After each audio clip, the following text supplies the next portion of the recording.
Seapower Subcommittee will come to order. The Senate Armed Services Subcommittee on Seapower convenes today to receive testimony on industry perspectives and options on considerations for achieving a 355-ship Navy.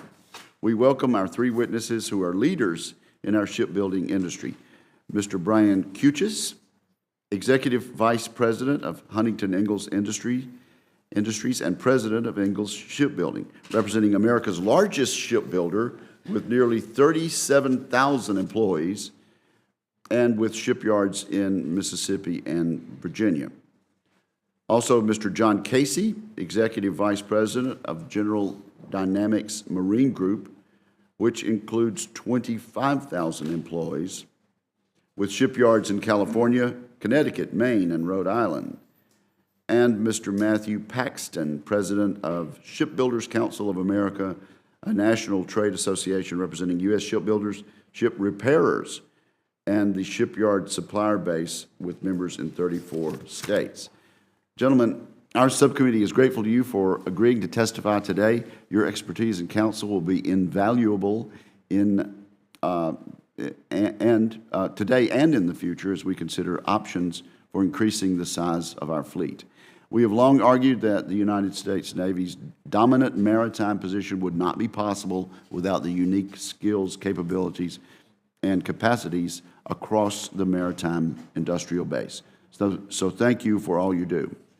Now more than ever, a strong Navy and Marine Corps are central to our nation's ability to deter adversaries, assure allies, and defend our national interest. Our sailors and Marines are at the forefront of our rebalance to Asia, ongoing operations against the Islamic State, responses to a resurgent Russia, and efforts to deter rogue states such as Iran and North Korea. Yesterday, this subcommittee held a classified roundtable discussion with Navy leaders to discuss current readiness challenges, emerging threats, and the requirements underpinning the 355-ship force structure objective that was established in December of last year. It is clear that our current fleet of 275 ships is insufficient to address the security challenges we face today and that we anticipate in the future. Even with recent shipbuilding increases, many of which were initiated by this subcommittee, the fleet would have peaked at 313 ships in 2025 under the Navy's 2017 30-year shipbuilding plan. We look forward to receiving the Navy's updated 30-year shipbuilding plan, which by law should have accompanied the budget submitted yesterday.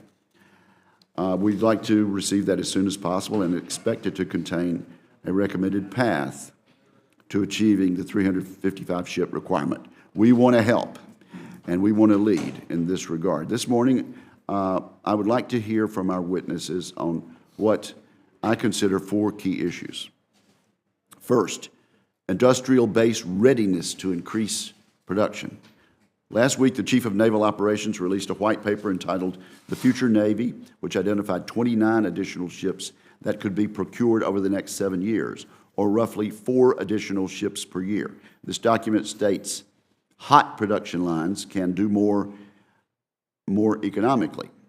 I would like to hear your assessments of your company's readiness, including vendors and subcontractors, to increase production in line with this Navy document or potentially faster.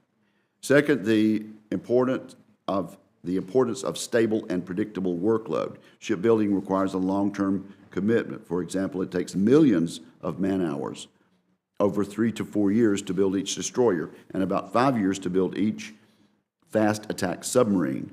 I would like to hear your views on the importance of a national commitment and budgetary certainty to enable sound decision-making and efficient planning to align our workforce with the anticipated workload. Third, options to improve efficiency and cost effectiveness.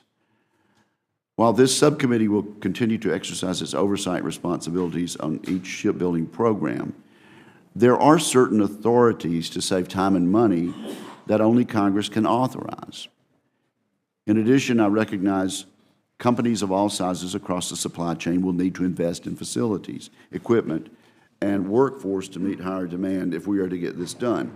I'm interested in your recommendations on what this subcommittee can do this year to enable the companies you represent to reduce unit cost and deliver ships the Navy needs and deliver them faster. And finally, best practices to ensure success. Similar to the Reagan buildup, in which 91 ships were added to the fleet between 1980 and 1987, to reach 355 ships will be an increase of 80 ships compared to today's fleet. So with our witnesses' considerable experience in all facets of shipbuilding, I hope you will describe those best practices that are absolutely essential to get right as we grow the Navy. In closing, let me say that I'm open to all options to meet the Navy's 355 ship objective as soon as possible. This would be a historic undertaking. Depending on assumptions such as such a buildup would take more than 25 years or as few as 8 years. So help us out there. In any case, the new construction options we will discuss today are critical. However, I believe we must also look at other options, such as extending the service lives of existing ships and reactivating decommissioned ships. This subcommittee will continue to explore these options and more in the coming weeks. Thank you, Senator Hirono. We will begin our testimony at this point with Mr. Cuccias. Thank you, sir, for being here. Well, thank you, Chairman Wicker, Ranking Member Hirono, distinguished members of the Seapower Subcommittee. Good morning. My name is Brian Cuccias, and I'm honored to address you today, along with my colleagues, on how the shipbuilding industry can help the Navy and the nation achieve a 355-ship Navy. Chairman Wicker, I greatly appreciate the attention you are devoting to this critical national initiative. I'd like to thank the subcommittee for its longstanding support for shipbuilding and the Navy Marine Corps team. I plan to limit my oral remarks to a brief summary and ask that my written testimony be submitted for the record. Without objection. I'm here today representing Huntington Ingalls Industries, which operates two of our nation's major shipyards, Ingalls Shipbuilding, of which I am president, and Newport News Shipbuilding. Newport News has been building ships for 131 years, Ingalls for nearly 80 years. We also own and operate Continental Maritime, a smaller repair yard in San Diego. Together, we have built more than 2,800 ships, submarines, vessels, including 70% of the Navy's fleet of warships. Our three yards employ more than 30,000 shipbuilders. We are the largest employer in the state of Mississippi and the largest industrial employer in the state of Virginia. Supporting the work at these yards are roughly 5,000 suppliers from virtually all 50 states. We appreciated Chairman McCain's recommendations in January contained in Restoring American Power. This document, coupled with several other studies, including the Navy's own force structure assessment, provides a compelling rationale for increasing the size of the Navy. We are proud to partner with the Navy and Congress in providing the United States with the fleet it needs. Turning now to the tools and resources industry needs to carry out an accelerated military shipbuilding plan, I offer several recommendations for your consideration. First and foremost, leveraging successful platforms on current hot production lines would provide the fastest results. I would note that many of the proposals in Chairman McCain's paper, such as compressing deliveries on forward aircraft carriers to 4 years, building DDGs on 9-month centers, increasing submarine production, and accelerating the LXR program are all efforts that we ourselves would recommend and are ready now to execute. In my view, it's a best practice to keep current production lines hot, utilizing existing designs. When a production line is stopped and subsequently restarted, we traditionally experience significant cost as a result of loss of shipbuilder learning. In the 5-year break in production in the DDG program, the first ship in the restart resulted in a labor premium of over 20%. With your help and support, we have kept the LPD line at Ingalls hot and hope to continue building amphibious ships for the Marine Corps without a break in production. We have seen the benefits of serial production. Costs are coming down in this program, and we are positioned to deliver more capability to the Marines at the program of record cost if we don't break the hot production line. Second, I cannot underestimate the importance of a steady and predictable funding and a stable shipbuilding plan. Continuing resolutions can impact our business significantly, not only causing delays in meeting milestones, but increasing costs. Unpredictable funding is hard for shipbuilders to manage. but it's even more difficult for our suppliers, 2/3 of which are small businesses. A clear and consistent demand signal would go a long way in promoting a healthy, efficient, and productive industrial and supplier base. Perhaps one of the most impactful tools are procurement strategies such as block buys and multi-year procurement authority. Multi-year procurements provide a demand signal to industry which stabilizes not only the work at our shipyard, but also in our suppliers' facilities. Furthermore, a predictable demand from the government allows us and our suppliers to make facility and human capital investments and process improvements that ultimately will enable us to build ships faster and more affordably. We encourage Congress to make the broadest use of multi-ship block buy contracts, particularly for mature programs, including amphibious warships, destroyers, aircraft carriers, and submarines. The savings from a multi-ship procurement alone could be as much as $1 billion for amphibious warships and $1.5 billion for aircraft carriers. Multi-ship buy of carriers would not only reduce the cost of these ships, but also help stabilize the industrial base that would benefit the overall shipbuilding industry. Third, I recommend that Congress authorize and fund new ship construction on optimum intervals. This would allow us to deploy our workforce as effectively as possible. For example, the LHA program of record currently has a 7-year gap between LHA 8, which we're now building, and LHA 9. This production break would require us to drastically reduce our LHA workforce, then having to ramp up and retrain a workforce 7 years later. An interval between 3 and 4 years for these ships would enable us to operate most efficiently and retain our skilled workforce as well as our supplier base. And finally, we must invest in infrastructure improvements in our shipyard and our supplier facilities. At Huntington Ingalls, we're investing $1.5 billion in our shipyards to make sure they're ready to build the future fleet. At Ingalls alone, we're investing hundreds of millions of dollars in recapitalization of the shipyard. We call it the shipyard of the future. This effort has been strongly supported by not only the corporation, but also the state of Mississippi. We need the federal government to be a strong partner as well. These efforts would help accelerate the delivery of our ships to our Navy and Coast Guard, save taxpayer dollars, stabilize the industrial base, preserve American jobs, and improve the security of our great nation. Thank you, and I look forward to your questions. And I'll start off, but there are 5 of us here, and I want to try to be a little less formal, much as we were yesterday and down in the skiff. And so if someone wants to interject, we'll do it that way and have more of a roundtable approach. If it gets out of hand, I'll be surprised. Okay, now, Mr. Casey and Mr. Cuccias, I'm sure you agree, but let me get you on the record with Mr. Paxton's statement about sequestration. Could we possibly embark on this ambitious undertaking unless we lift sequestration? Mr. Cuccias. Well, I think sequestration actually puts instability into the marketplace. It's hard to plan, it's hard to predict. The overhaul on Washington was impacted by that, and we had to lay off hundreds of workers to just, on a later point, go back and hire and retrain. So if the nation really wants to build the Navy, it has to create stability, and the Budget Control Act and sequestration actually impacts that greatly, because you can't invest, there's nothing, the vendors won't hire, and the vendors are actually, the supply chain is actually the critical path to build a ship.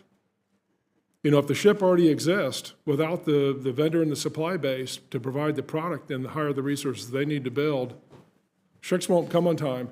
And you need 18 months and sometimes 2 years of advance notice before you want to start actually the shipyard to build the ship to actually signal the supply base to hire, to train, and to build. Sequestration doesn't put stability in that. It actually harms it. It harms the vendors to layoffs and rehire, and it harms the shipbuilders as well. Mr. Casey. I believe that a constrained shipbuilding and R&D accounts, the operational accounts insofar as maintenance is concerned, will preclude a nation from achieving 355 ships. Okay, and I believe you said, Mr. Casey, that we need to start in FY18. Was that your testimony? Yes, sir. Okay, if you will, if each of you would tell us If we want to get started realistically with this, what do you need in the next NDAA to get this started? Okay, we would propose to start the $400 million, which is necessary to jumpstart the supply chain, if you will. I agree with Brian's statements that the critical path on the ship at the beginning is to get the pieces and parts you need in place. On the existing Virginia-class program, we accelerated advanced procurement monies to buy materials that allowed us to accelerate 2 million hours of construction work, eliminate 2 years from the construction cycle, and do it for 2 million less hours. So 2 years less, 2 million less hours, and we accelerated it into the first half of the construction cycle. So we ultimately took an 87-month ship and got it down to about 66 months, largely on the basis of getting the material at the dock the day we're ready to start construction. So we would propose to start that $400 million with $150 million in this fiscal year 18's Authorization Act. Is there anything else? I think we've laid out in detail what we can do to build on the Virginia program that exists today and to put monies in place that will cause the industrial base to become stressed, the supply chain, if you will, to become stressed before we get to the point of trying to get to 3 or 4 submarines per year. If we can stress them today by authorizing them to start building pieces and parts that we know we intend to use, we think that will go a long ways towards supporting the program to get to 355 ships. And elaborate on what you were saying in your testimony about accelerated depreciation. Yeah, that's more on our capital investments. If we're to make a capital investment in any given program, and the program doesn't start for 5 years, and then we don't really get into meaningful production to 5 years later, your investment is somewhat stranded. So we've worked. So you're going to need a change in tax policy. No, sir, I don't believe the tax policy is necessary. All 6 of the suggestions that we've made in my testimony have been used by the Navy in the past. And those are methodologies that exist in the current FAR, as I understand it. Okay. Mr. Cuccias, anything else? I would say, you know, the ideal is a multi-ship procurement. For example, 2 carriers, if they were bought together, would significantly take the cost of carriers, but also I think it would significantly stabilize the overall industrial base because of the breadth of the supplies. Multi-ship LPDs, multi-ship destroyers, that would be the best condition. But a fallback position is you have to have advanced procurement. If you don't have AP for the procurement, the GFE equipment's not even bought, let alone the material that the shipyards buy. And you have to prime the pump. You have to get the supply chain lead time in advance, or when you make the decision, the lead time strikes on when the procurement lead time starts.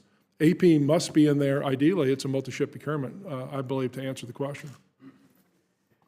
And Mr. Paxton, anything to add there? Yes, sir. Just authorize, you know, these type of acquisition strategies. I think they're important. Buying a ship all in 1 year is difficult, huge budget swings, and we need to mitigate those spikes.